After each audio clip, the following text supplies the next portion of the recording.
이제 가능하신 분들은 함께 자리에서 일어나셔서 사도신경으로 우리의 신앙을 고백하며 영과 진리로 예배드립니다. 나는 전능하신 아버지 하나님, 천지의 창조주를 믿습니다. 나는 그의 유일하신 아들, 우리 주 예수 그리스도를 믿습니다. 그는 성령으로 잉태되어 동정녀 마리아에게서 나시고 본디오 빌라도에게 고난을 받아 십자가에 못 박혀 죽으시고 장사된 지 사흘 만에 죽은 자 가운데서 다시 살아나셨으며 하늘에 오르시어 전능하신 아버지 하나님 우편에 앉아 계시다가 거기로부터 살아있는 자와 죽은 자를 심판하러 오십니다. 나는 성령을 믿으며 거룩한 공교회와 성도의 교제와 죄를 용서받는 것과 몸의 부활과 영생을 믿습니다. 아멘. 우리 주님 세상 권세 멸하시려 이 땅에 임하셨습니다. 죽음의 권세를 이기시고 영원한 승리를 이루신 주의 승리를 제가 다시 한번 소리 높여 찬양하기를 원합니다. 세상 권세 멸하시러 세상 권세 멸하시러 주님 이 땅에 나타나시었네. 우리 안에 계신 주 즐겁게 찬양해. 주님 나라 거하리. 죄악을 이기셨네. 죄악을 이기셨네. 죽음을 승리로 모든 질병 고치셨네. 주 다스리시네. 다시 한번 고백하시겠습니다. 세상 권세 세상 권세 멸하시어 주님 이 땅에 나타나시었네. 우리 안에 계신 주 즐겁게 찬양해. 주님 나라 거하리. 죄악을 이기셨네. 죄악을 이기셨네. 죽음을 승리로 모든 질병 고치셨네. 주 다스리시네. 주님 보혈 권능으로 주님 보혈 권능으로 우리 일어나 나가서 외치세. 어둠의 세력들은 모두 물러갔네. 승리하신 날 우리 주님의 승리를 선포합시다. 죄악을 이기셨네. 죽음을 승리로 모든 질병 고치셨네. 주 다스리시네. 죄악을 이기셨네. 죄악을 이기셨네. 죽음을 승리로 모든 질병 고치셨네. 주 주님이 승리하셨습니다. 죄악을 이기셨네. 할렐루야. 죄악을 이기셨네. 죽음을 승리로 모든 질병 고치셨네. 주 다스리시네. 우리 주님이 다스리십니다. 주 다스리시네. 주 다스리시네. 주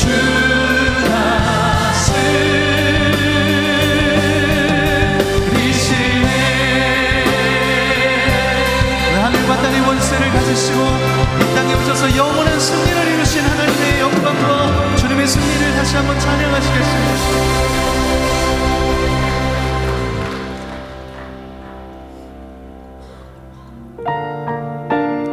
우리 주님과 같은 분이 없으십니다. 그 풍성하신 사랑과 능력과 영으로 우리를 다스리시고 인도하시는 주님을 우리 평생에 찬양하기를 소망합니다. 내 구주 예수님, 주 같은 분 없네. 내 평생에 찬양하리 놀라운 주의 사랑을. 위로자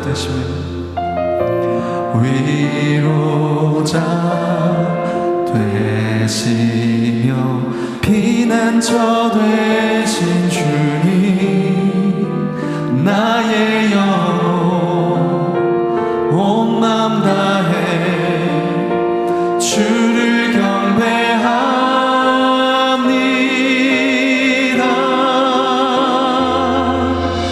온 땅이여 주님께 외쳐라. 능력과 위엄의 왕 되신 주, 산과 바다 소리쳐 주의 이름을 높이니. 주 행하니 기뻐 노래하며 영원히 주님을 사랑하리라. 신실하신 주의 약속 나 받았네.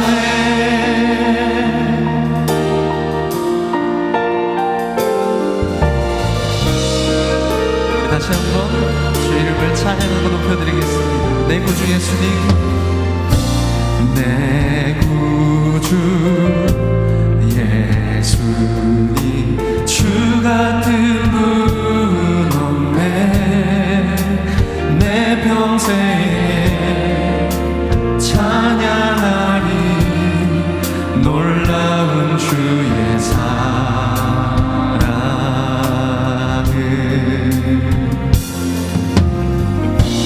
위로자 되시며 피난처 되신 주님, 나의 영혼 온 맘 다해 주를 경배합니다.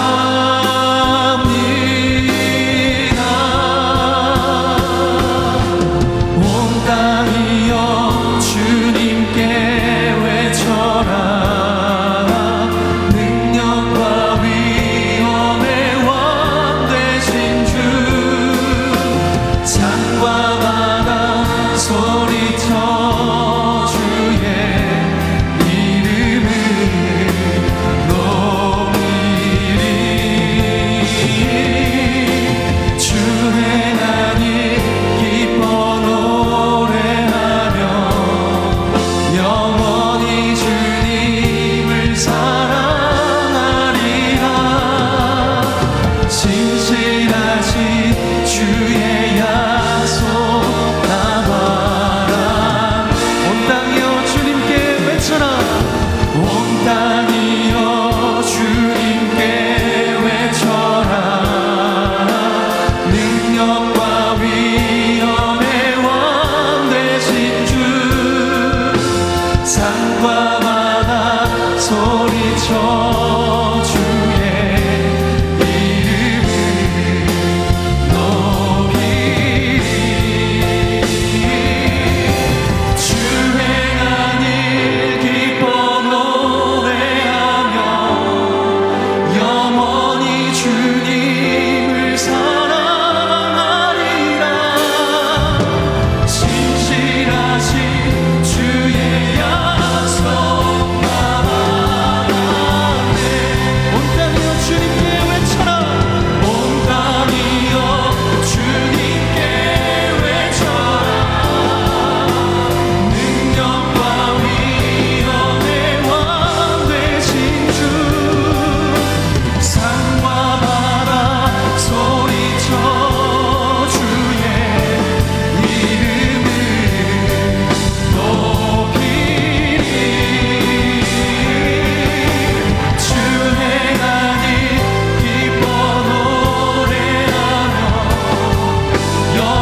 오늘 우리에게 주시는 하나님의 말씀은 사도행전 24장 10절에서 16절까지입니다.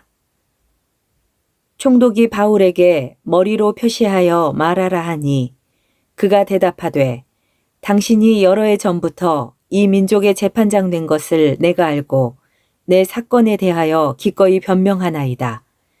당신이 아실 수 있는 바와 같이 내가 예루살렘에 예배하러 올라간 지 12이틀밖에 안 되었고 그들은 내가 성전에서 누구와 변론하는 것이나 회당 또는 시중에서 무리를 소동하게 하는 것을 보지 못하였으니 이제 나를 고발하는 모든 일에 대하여 그들이 능히 당신 앞에 내세울 것이 없나이다.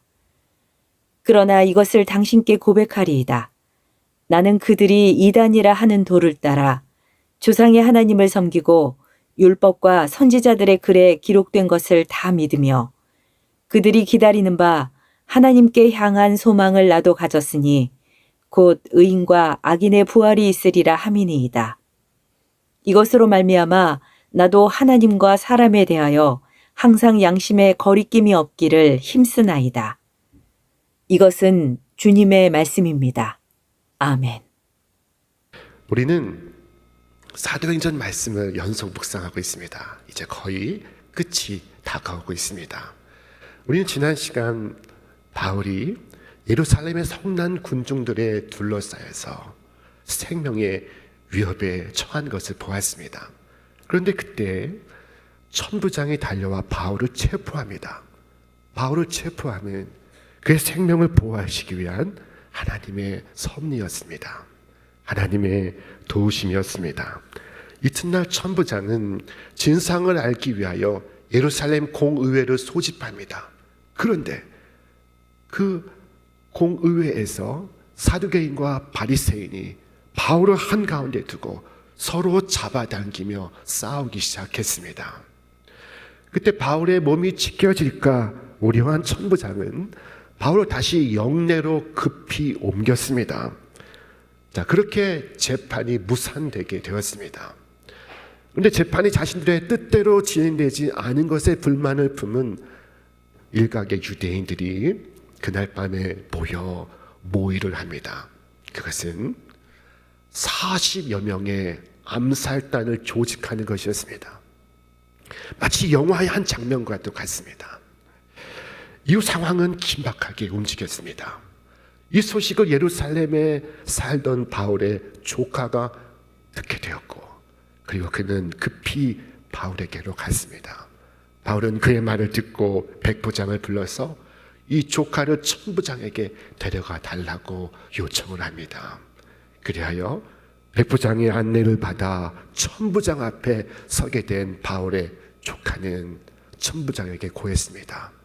지금 40여 명의 유대인들로 구성된 암살단이 금식까지 하며 바울을 죽이겠다고 맹세를 하였나이다. 천부장은 이 청년의 말을 듣고 그 밤에 바울을 가이사랴에 있는 로마 총독부로 옮기기로 마음 먹었습니다. 그는 백부장 둘을 불렀습니다. 그리고 은밀히 바울을 호송할 것을 명합니다. 이때 천부장은 보병 200명, 기병 70명, 창병 200명을 동원시키는데 그가 가진 병력의 절반에 해당이 되었습니다. 천부장은 1000명의 특수 군인들을 지휘하고 있는 로마의 장교입니다. 그런데 470명을 바울 한 사람을 보호하기 위해서 가이사랴로 파송하게 된 것입니다. 자, 이 모든 것이 우연이겠습니까? 바울은 이것이 우연일 수 없다는 것을 알고 있습니다. 그건 이것이 하나님의 도우심이라고 말하고 있습니다. 유대인들이 성전에서 나를 죽이고자 잡아 죽이고자 했으나 하나님의 도우심을 받아 내가 오늘까지 서서 높고 낮은 사람 앞에서 증언하는 것은, 그가 증언하는 것은 하나님의 도우심입니다. 그때는 잘 알지 못했어도 후에 돌아보면 그것이 하나님의 인도하심인 줄 우리는 깨닫게 됩니다. 여러분도 고백할 수 있을 것입니다. 돌아보니 모든 것이 하나님의 은혜로구나. 하나님께서 지금도 한 걸음 한 걸음 우리 인생을 인도하시고 계십니다. 지금 이 순간도 우리를 인도하시고 계십니다. 주님의 역사는 지금도 이루어지고 있습니다. 천부장은 바울의 신변을 보호할 뿐만 아니라 그간의 경위를 설명하는 편지를 써서 로마 총독에게 보냈습니다. 편지는 이렇게 시작이 됩니다. 글라우디오 루시아는 총독 벨릭스 각하께 문안하나이다. 글라우디오 루시아는 이 천부장의 이름입니다. 그는 이 편지에서 기록하고 있습니다. 이 편지는 흡사 무죄 탄원서와도 같았습니다. 아무리 보아도 이 사람은 죄가 없나이다. 이 사람은 죄가 없는 사람입니다. 다 알아보았습니다. 그런데 석방하면 살해될까 우려하여 어찌할 길이 없어서 이 로마인을 당신께 보내나이다. 그는 자신이 유대인들에게 위협당하는 한 로마 사람을 보호하기 위해 최선을 다했음을 편지에서 기록하고 있습니다. 천부장은 바울이 고발당한 이유가 로마 법에 저촉되어서가 아니라 저들이 말하는 율법의 문제에 관한 것임과 바울은 로마에 대하여 아무 죄가 없다는 것을 그는 편지에 밝히고 있습니다. 이 편지의 중요성이 바로 여기에 있습니다. 천부장은 로마 법에 의해서 바울을 죽이거나 체포할 만한 아무런 근거가 없음을 기록하고 있는 것입니다. 마침내 가이사랴에 도착한 군인들은 총독 벨릭스에게 편지를 건네고 바울을 인계를 합니다. 자, 그리고 5일이 지났습니다. 5일 후에 벨릭스 총독 앞에서 다시 재판이 열리게 되었습니다. 예루살렘에서의 재판과 똑같은 재판입니다. 다만 지금의 재판장은 총독 벨릭스입니다. 이번에는 아나니아 제사장과 장로들과 그들의 변호사 더둘로가 총독에게 와서 바울을 고발합니다. 자, 아나니아가 세운 변호사 더둘로는 총독 앞에 서서 갖은 말로 총독에게 아첨을 하기 시작합니다. 그는 간사한 사람이었습니다. 최고의 아첨을 그는 늘어놓기 시작합니다. 어쩌면 이렇게 말할 수 있을까 싶습니다. 벨릭스 각하여, 우리가 당신을 힘입어 태평을 누리고 또 이 민족이 당신의 선견을 인하여 여러 가지로 개량된 것을 우리가 어느 모양으로나 어디에서나 당신께 감사하나이다. 지금 식민지 백성이 치리자요 압제자인 총독에게 감사를 표하고 있습니다. 자, 그러나 역사의 기록에 의하면 이 더둘로의 말과는 정반대로 총독 벨릭스는 악한 사람이었습니다. 그는 폭정을 행했고 그리고 제사장들의 목을 베어버린 사람이었습니다. 그는 악한 사람이었고 무서운 사람이었습니다. 그런데 이 더둘로가 온갖 아첨의 말로 총독을 지켜 세우고 있습니다.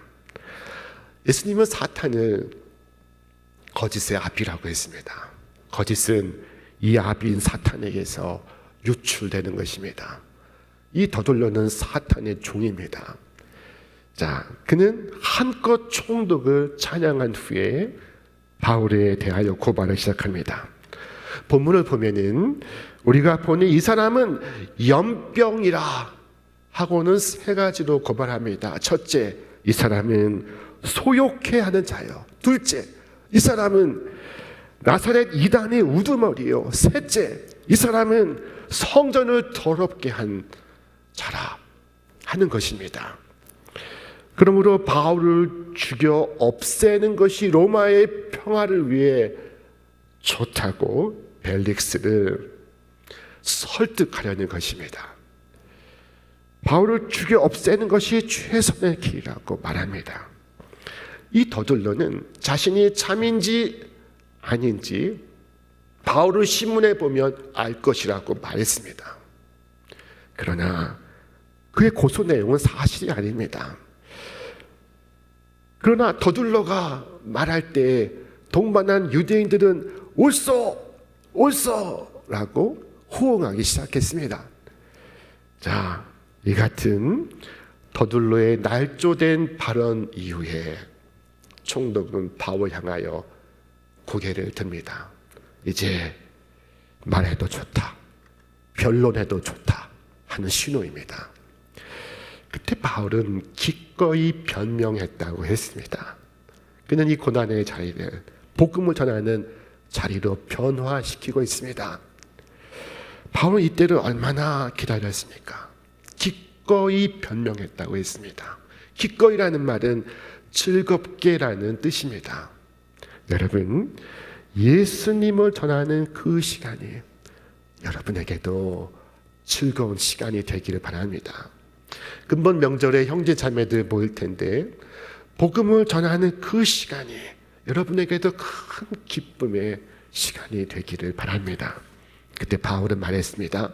재판장님, 제가 예루살렘에 온 지 열 이틀 되었습니다. 바울은 오랫동안 예루살렘을 떠나 선교에 매진해 왔습니다. 그리고 절기를 지키기 위하여 예루살렘에 온 지 불과 열흘 남짓입니다. 그 사이에 반역을 도모하고 군중을 모아서 그들을 선동할 수는 없습니다. 바울은 고소인들 중에 어느 누구도 자신이 백성들을 선동하는 것을 본 이가 없다고 말했습니다. 바울을 여러 가지 죄목으로 고소했지만 그것을 증명할 수 있는 증인은 한 사람도 데리고 오지 못했습니다. 바울은 그 향한 고소가 처음부터 끝까지 완전한 거짓임을 밝혔습니다. 그리고 그는 말했습니다. 그러나 이것을 당신께는 고백하리이다.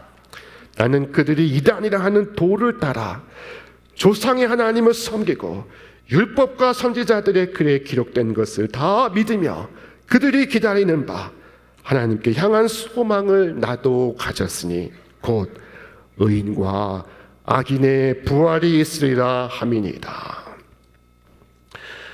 바울은 더둘러가 사용한 이단의 우두머리라는 그 이단이라는 단어를 복음을 전하는 그 키워드로 사용하고 있습니다. 복음의 핵심은 부활입니다. 바울은 의인과 악인의 부활을 믿고 있습니다. 그는 이 부활의 소망 때문에 범사의 양심을 지켰으며 지금까지 하나님을 섬기고 있다고 말했습니다. 의인만 부활하는 것이 아닙니다. 악인도 부활합니다.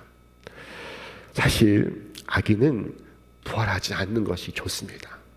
천국에 들어가지 못해도 완전히 그 깜깜한 암흑 속에 사라지고 잊혀지면 차라리 편할 것입니다. 자, 그러나 악인도 부활하고 의인도 부활합니다. 의인의 부활은 천국의 부활이요, 악인의 부활은 심판의 부활입니다. 두려운 것은 하나님께서 이 악인을 벌하신다는 것입니다. 악인을 끝까지 심판하신다고 말씀합니다. 주께서 말씀하셨습니다. 이를 놀랍게 여기지 말라. 무덤 속에 있는 자가 다 그의 음성을 들을 때가 오나니 선한 일을 행한 자는 생명의 부활로, 악한 일을 행한 자는 심판의 부활로 나오리라. 이 때가 오나니라는 이 말씀은 영어 성경에 시간을 의미하는 hour입니다. 그 시간이 오나니. 여러분, 만약에 수백 년 후에 일어날 사건이라면 시간이 오나니라고 말하지 않고 몇 년, 몇 해가 오나니라고 했을 것입니다. 혹은 어느 달, 어느 날이 올 것이라고 말했을 것입니다. 그러나 이 부활의 때를 위하여 성경은 시간이라는 단어를 사용하고 있습니다. 그것은 우리가 생각하는 것보다 그렇게 멀리 있지 않고 훨씬 더 우리에게 가까이 와 있는 것을 말씀하는 것입니다. 부활의 날이 멀지 않았습니다. 훨씬 우리가 생각하는 것보다 더 가까이 우리에게 있습니다. 그때에는 무덤에 있는 모든 자들이 그의 목소리를 들을 것이라 했습니다. 때로는 예배에 빠지거나 주님의 말씀을 듣지 않고 피할 수 있습니다. 그러나 그때에는 피할 수 없습니다. 이 귀를 막아도 그 음성을 여러분은 듣지 않을 수 없습니다. 마지막 나팔이 울리는 그날에 피할 수 없이 그 음성을 듣게 될 것입니다. 그때 후회하지 않도록 지금 말씀에 귀 기울이시기를 바랍니다. 그때 심판의 자유로 부르시는 주의 음성을 듣게 될 것입니다. 여러분, 지금 하나님의 자비하신 음성으로 여러분을 부르실 때 그때 듣고 순종하시기를 바랍니다. 무덤 속에 있는 자가 다 그의 음성을 들을 때가 오나니 라고 말씀하고 있습니다. 그 다음으로 나오리라 하셨습니다. 모든 이들의 육체가 무덤에서, 바다에서, 공중에서 어디에 있든지 다 나올 것입니다. 주께서 말씀하셨습니다. 선한 일을 행한 자는 생명의 부활로, 악한 일을 행한 자는 심판의 부활로 나오리라. 무덤에 들어갈 때 선을 행한 자였으면 선한 자의 부활로, 무덤에 들어갈 때 악한 자로 들어갔다면 악한 자의 부활로 나오게 되는 것입니다. 지금 살아있을 때 회개하지 않으면 영원히 기회가 없는 것입니다. 여러분, 이것을 명심하십시오. 세상에는 오직 두 종류의 사람만이 부활하게 될 것입니다. 왜냐하면 두 종류의 사람만이 존재하기 때문입니다. 그것은 곧 선을 행한 자와 악을 행한 자입니다. 우리는 예수의 부활과 성도의 부활을 믿습니다. 예배 때마다 사도신경을 통하여 우리는 부활을 고백합니다. 여러분, 이처럼 부활을 고백하면 부활의 신앙을 가진 것일까요? 오늘 말씀에 의하면 그렇지 않을 수 있습니다. 바울은 부활 신앙을 가졌기에 이것으로 말미암아 나도 하나님과 사람에 대하여 항상 양심의 거리낌이 없기를 힘쓰나이다 라고 말했습니다. 여러분, 부활 신앙은 이 힘쓰는 삶으로 증명되는 것입니다. 부활 신앙은 입술로 증명되는 것이 아닙니다. 이 부활의 신앙은 이 삶으로서 증명되는 것입니다. 여러분, 내가 부활을 믿는다는 것과 그에 부합하는 양심적인 삶이 있어야 그에게 부활 신앙이 있는 것입니다. 이 삶이 없다면 그에게 부활의 믿음은 없는 것입니다. 바울은 자신이 부활을 믿기에 그의 부합한 행동을 한다고 말하고 있습니다. 그러나 그렇지 않은 사람들에게 임할 형벌에 대하여 성경은 말씀하고 있습니다. 이런 자들은 주의 얼굴과 그 힘의 영광을 떠나 영원한 멸망의 형벌을 받으리로다. 그 영원한 저주를 경고하기 위하여 구세군을 창시한 경건한 그리스도의 군사였던 윌리엄 부스는 이렇게 말했습니다. 만일 내게 한 가지 소원이 있다면 그 한 가지 소원이 이루어질 수만 있다면 나는 바랄 것입니다. 이 땅의 설교자들과 전도자들을 위한 마지막 훈련 과정으로서 그들을 24시간 동안 지옥불 위에 매달려 있게 하는 것입니다. 그렇게 함으로써 복음을 전하는 자들로 하여금 이 일의 시급성과 중요성과 중대함을 저들로 분명히 인식하게 하기를 원합니다. 여러분, 멸망하는 자들에게 두려운 부활이 임할 것입니다. 이들에겐 무덤에서 영원히 나오지 않는 것만이 큰 축복이 될 것입니다. 무덤이 그들의 마지막이라면 얼마나 좋겠습니까? 여러분, 영혼과 육신을 지옥으로 파멸할 수 있는 일을 두려워하시기를 바랍니다. 여러분, 오직 그분을 두려워하시기 바랍니다. 이 땅이 전부라고 생각하는 세상의 많은 사람들은 자신의 욕심을 채우기 위하여 선악을 구별하지 않고 그리고 수단과 방법을 가리지 않습니다. 실제로 그들이 의인들보다 더 형통하며 잘 사는 것처럼 보입니다. 그러나 이 땅의 성도는 그들과 다른 삶을 살아가고 있습니다. 그 이유는 부활의 소망이 있기 때문입니다. 부활 후에 심판이 있음을 알기 때문입니다. 여러분, 우리의 궁극적 소망은 이 땅에서 잘 먹고 잘 사는 것이 아닙니다. 그것이 소망이라면 우리 믿음의 조상들은 믿음을 지키기 위해 고난받지 않았을 것이고, 그리고 이 바울처럼 이렇게 신문도 받지 않았을 것입니다. 그냥 조용히 잘 먹고 잘 살 수 있었을 것입니다. 하지만 부활에 대한 소망이 있었기 때문에 그들은 다른 삶을 살아가고 있었습니다. 여러분, 바울이 벨릭스 총독 앞에서 했던 마지막 말을 우리 함께 읽어보겠습니다. 그들이 기다리는 바 하나님께 향한 소망을 나도 가졌으니 곧 의인과 악인의 부활이 있으리라 함이니이다. 이것으로 말미암아 나도 하나님과 사람에 대하여 항상 양심에 거리낌이 없기를 힘쓰나이다. 바울은 의인과 악인의 부활을 믿기에 양심에 거리낌이 없는 삶을 살기를 힘썼습니다. 오늘 여러분의 삶을 이끌어가는 가치는 무엇입니까? 여러분의 삶을 이끌어가는 원리는 무엇입니까? 여러분, 어떤 삶의 목표를 추구해오고 계십니까? 현재 나의 삶은 죄를 애통해하며 구주만을 신뢰하는 삶을 살고 있습니까? 그렇다면 여러분은 생명의 부활로 나오게 될 것입니다. 주께서 말씀하십니다.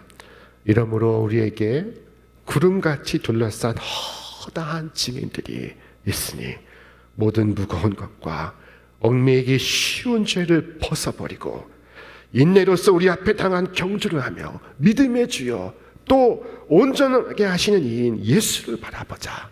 그는 그 앞에 있는 기쁨을 위하여 부활의 소망을 위하여 십자가를 참으사 이 땅에서의 부끄러움을 개의치 아니하시더니 하나님 보좌 우편에 앉으셨느니라. 여러분, 지금까지 믿음의 백성들은 이 부활의 신앙을 갖고 현실의 어려움을 극복했으며 바랄 수 없는 중에 소망했으며 도저히 이루어질 수 없는 현실 속에도 희망을 간직했습니다. 여러분, 그리고 그들은 마침내 영원한 승리와 기쁨과 영광을 얻을 수가 있었습니다.